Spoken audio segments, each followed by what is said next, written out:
ನಮಸ್ತೆ ಫ್ರೆಂಡ್ಸ್, ಇವತ್ತು ನಾವೊಂದು ಸ್ಪೆಷಲ್ ಆಗಿ ಬೋಟಿ, ಹಪ್ಪಳ, ನೆಲಗಡಲೆ, ಕಪ್ಪು ಕಡಲೆ, ಸಂಡಿಗೆ ಇದನ್ನು ಎಣ್ಣೆ ಹಾಕದೆ ರೋಸ್ಟ್ ಮಾಡಿ ತಗೊಳ್ಳುವ.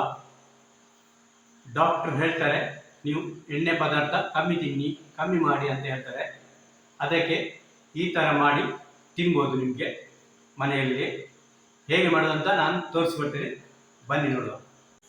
ಒಂದು ಬಾಣಲೆ ತಗೊಂಡು ಅರ್ಧ ಪ್ಯಾಕೆಟ್ ಹುಡಿ ಉಪ್ಪು ಹಾಕಿ ಗ್ಯಾಸ್ನ ಫ್ಲೇಮು ಮೀಡಿಯಮ್ ಇಟ್ಟು ಸ್ವಲ್ಪ ಬಿಸಿಯಾದ ಮೇಲೆ ನೆಲಗಡಲೆ ಬೀಜ ಹಾಕಿ ಗ್ಯಾಸ್ನ ಫ್ಲೇಮ್ ಮೀಡಿಯಮ್ ಇಟ್ಟು 2-3 ನಿಮಿಷ ಹುರಿಬೇಕು. ನೋಡಿ, ಕಲರ್ ಚೇಂಜ್ ಆಗ್ತಾ ಬಂತು. ನೋಡಿ, ರೆಡಿಯಾಗಿದೆ. ಇದನ್ನು ತೆಗೆದು ಒಂದು ಪ್ಲೇಟಿಗೆ ಹಾಕಿಡುವ. ನೆಲಗಡಲೆ ಬೀಜ ರೆಡಿಯಾಗಿದೆ. ಹಾಗೆ ಬೋಟಿಯನ್ನು ಉಪ್ಪು ಸರಿಯಾಗಿ ಬಿಸಿ ಆಗಬೇಕು. ಆಮೇಲೆ ಬೋಟಿ ಹಾಕಿ ಅದರ ಮೇಲೆ ಉಪ್ಪು ಹಾಕಬೇಕು. ನೋಡಿ, ಉಬ್ಬುತ್ತಾ ಬಂತು. ನೋಡಿ, ಫ್ರೈ ಆಯಿತು.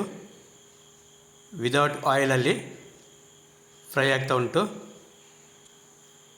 ಕೆಲವರಿಗೆ ಡಾಕ್ಟ್ರ್ ಹೇಳ್ತಾರೆ ಆಯಿಲ್ ತಿನ್ನಬೇಡಿ, ಅದಕ್ಕೆ ಈ ಥರ ಮಾಡಿ ತಿಂದರೆ ತುಂಬ ಸುಲಭವಾದ ಕೆಲಸ. ನೋಡಿ, ಬೋಟಿ ಫ್ರೈ ಆಗಿದೆ. ಇದನ್ನು ತೆಗೆಯುವ.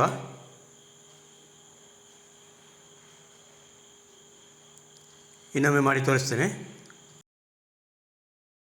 ಉಪ್ಪು ಸರಿಯಾಗಿ ಬಿಸಿ ಆಗಬೇಕು. ಆಮೇಲೆ ಬೋಟಿ ಹಾಕಿ ಅದರ ಮೇಲೆ ಉಪ್ಪು ಹಾಕಬೇಕು. ನೋಡಿ, ರೆಡಿ ಆಯಿತು. ಫಟಾಫಟ್ ರೆಡಿ ಆಗ್ತದೆ ಉಪ್ಪು ಬಿಸಿ ಆದರೆ. ಆಯಿತು, ಇದನ್ನು ತೆಗೆಯುವ. ಆಮೇಲೆ ಸಂಡಿಗೆಯನ್ನು ಆ ಥರನೇ ಮಾಡಬೇಕು. ಉಪ್ಪು ಬಿಸಿ ಆಗಬೇಕು. ಆಮೇಲೆ ಸಂಡಿಗೆ ಹಾಕಿ ಅದರ ಮೇಲೆ ಉಪ್ಪು ಹಾಕಬೇಕು. ನೋಡಿ, ರೋಸ್ಟ್ ಆಗ್ತಾ ಬಂತು. ಮಕ್ಕಳಿಗೆ ತುಂಬ ಇಷ್ಟ ಆಗ್ತದೆ. ನೋಡಿ, ಸಂಡಿಗೆ ರೆಡಿಯಾಗಿದೆ.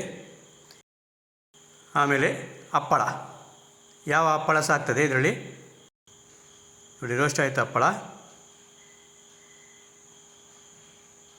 ಕಪ್ಪು ಕಡಲೆ, ಉಪ್ಪು ಸರಿಯಾಗಿ ಬಿಸಿಯಾಗಬೇಕು. ಆಮೇಲೆ ಕಪ್ಪು ಕಡಲೆ ಹಾಕಿ ಮಿಕ್ಸ್ ಮಾಡಬೇಕು. ಇದನ್ನು ಹೀಗೆ ಮಿಕ್ಸ್ ಮಾಡ್ತಾ ಇರಬೇಕು. ಗ್ಯಾಸ್ನ ಫ್ಲೇಮು ಫಾಸ್ಟಾಗಿ ಇರಬೇಕು.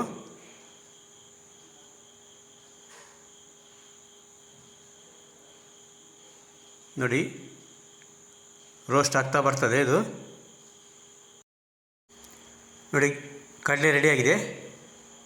ಹುರಿಗಡಲೆ ಅಂತ ಹೇಳ್ತಾರೆ ಇದಕ್ಕೆ.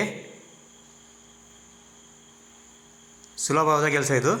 ಮಕ್ಕಳಿಗೆ ಕೊಟ್ಟರೆ ತುಂಬ ಖುಷಿಯಾಗ್ತಾರೆ. ಹುರಿಗಡಲೆ ರೆಡಿಯಾಗಿದೆ. ಉಪ್ಪಿನಂಶ ಅದರಲ್ಲಿ ಇರ್ತದೆ. ಇದನ್ನು ತೆಗೆಯುವ.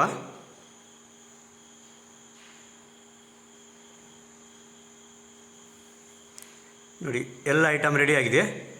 ನೆಲಗಡಲೆ ಬೀಜ, ಬೋಟಿ, ಕಪ್ಪು ಕಡಲೆ, ಹಪ್ಪಳ, ಸಂಡಿಗೆ. ಈ ವಿಡಿಯೋ ನಿಮಗೆ ಇಷ್ಟ ಆದರೆ ಫ್ರೆಂಡ್ಸ್ ಜೊತೆಗೆ ಶೇರ್ ಮಾಡಿ, ಲೈಕ್ ಕೊಡಿ ಹಾಗೂ ಸಬ್ಸ್ಕ್ರೈಬ್ ಮಾಡಲಿಕ್ಕೆ ಮರೆಯಬೇಡಿ. Thank you.